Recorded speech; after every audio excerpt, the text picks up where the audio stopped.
Olá, pessoal, tudo bom com vocês? Como falei na aula passada, vamos tratar hoje do patrimônio cultural, tanto o imaterial quanto o material.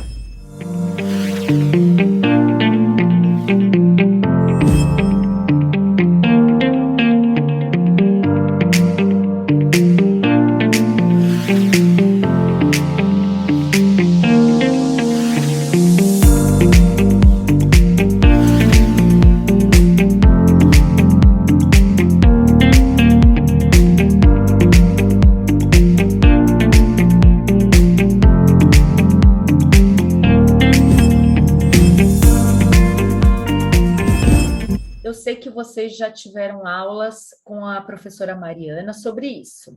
Sei também que ela já explicou os conceitos e a diferença entre os dois. Por isso, eu só vou fazer uma rápida revisão para podermos explorar um pouco mais o assunto.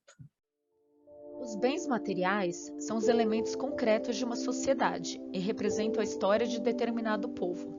Podem ser bens móveis, aqueles que podem ser transportados, como acervos e coleções, ou bens imóveis, que são estruturas fixas, como centros históricos e sítios arqueológicos, por exemplo. Alguns exemplos de bens materiais: museus, teatros, igrejas, universidades, monumentos, obras de arte, vestimentas e utensílios. Já os bens imateriais estão associados aos hábitos, comportamentos e costumes de determinado grupo social. Esse tipo de cultura é transmitido de geração em geração e está em constante transformação, uma vez que seus elementos são recriados coletivamente. Alguns exemplos de patrimônios culturais imateriais: Festa do Boi, em Parintins, no Norte, o carimbó no Pará, o forró no Nordeste, o tambor de crioula no Maranhão, o partido alto, o samba de terreiro e o samba enredo no Rio de Janeiro e o maracatu no Nordeste. Temos também o bolo de rolo do Nordeste, os queijos artesanais de Minas, o toque dos sinos e o ofício dos sineiros em Minas, e a renda de bilro e o ofício das rendeiras no Sul. E o que tem a ver com história e ética?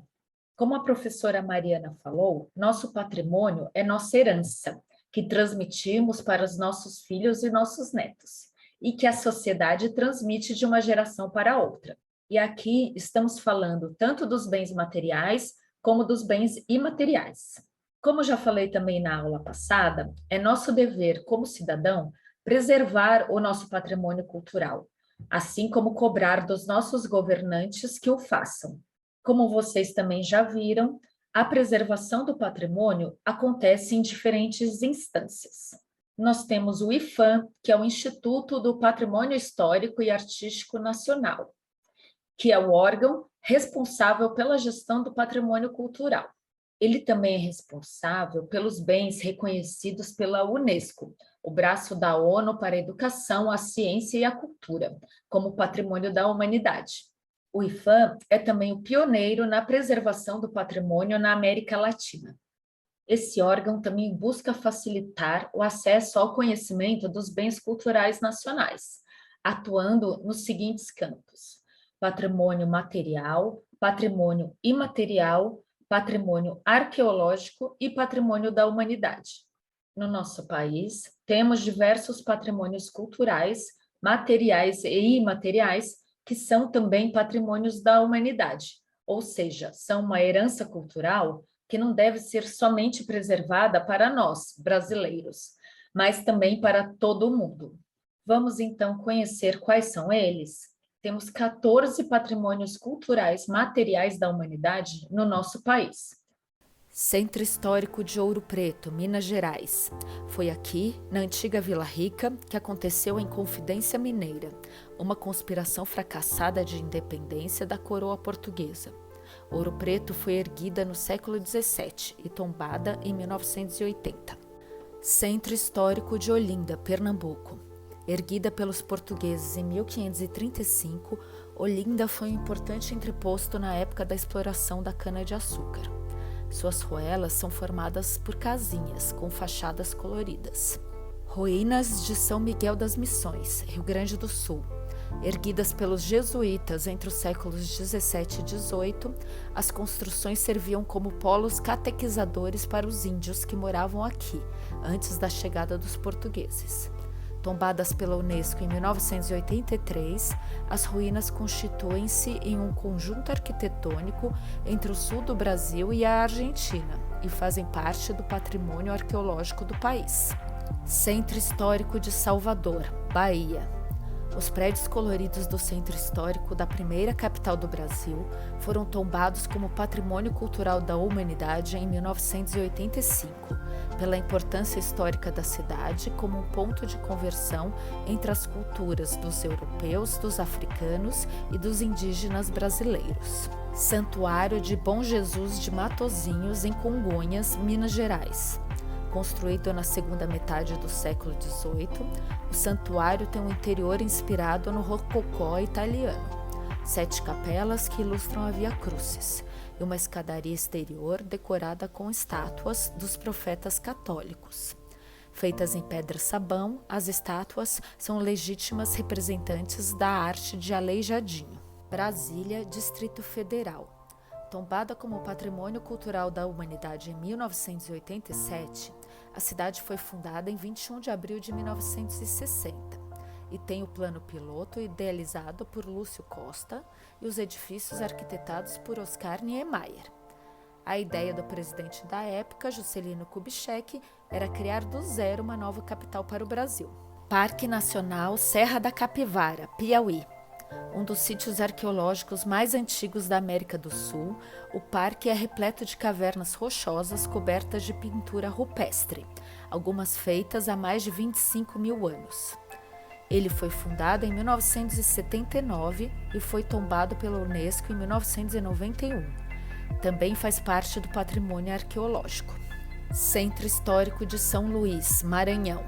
A capital maranhense foi colonizada por franceses, depois ocupada por holandeses antes da chegada dos portugueses.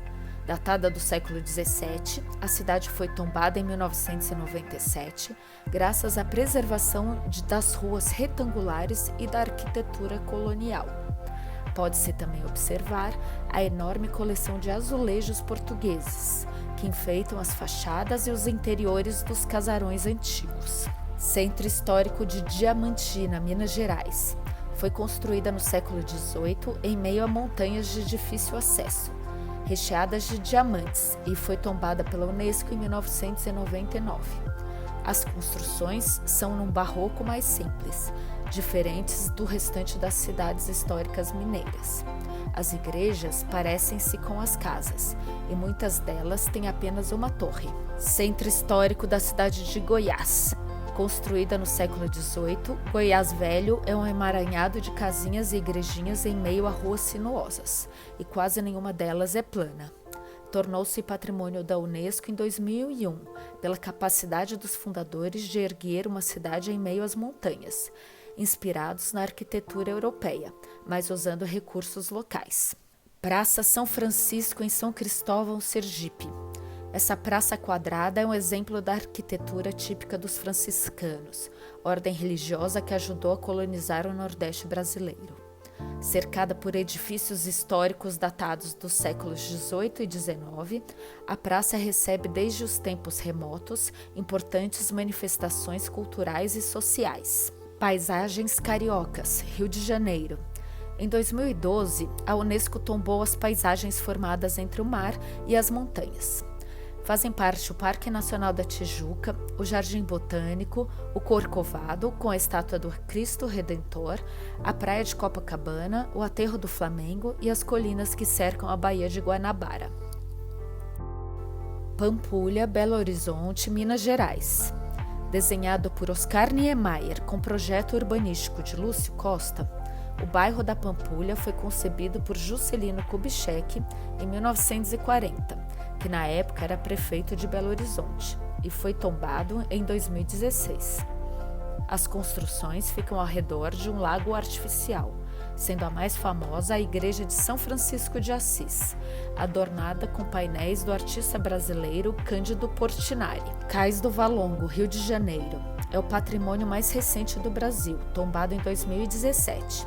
Localizado na região portuária, foi o mais importante porto de entrada de escravos africanos no Brasil.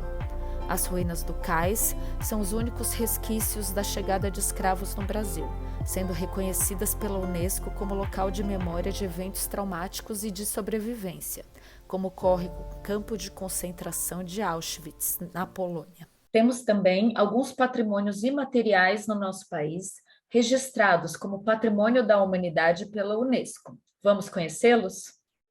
Temos também 5 bens imateriais inscritos na Unesco como Patrimônio Imaterial da Humanidade, como a roda de capoeira, o frevo, o samba de roda, a arte inclusiva e o Círio de Nazaré. Terminamos a nossa aula por hoje. Espero que tenham gostado de conhecer um pouco mais sobre esses nossos patrimônios culturais e tenham entendido a importância de preservá-los. Semana que vem, iremos falar um pouco sobre comunicação, o que é mídia, quais são os diferentes tipos de mídia, os diferentes meios de comunicação, reconhecer a diferença entre um texto opinativo e um texto informativo. Eu espero vocês. Até lá!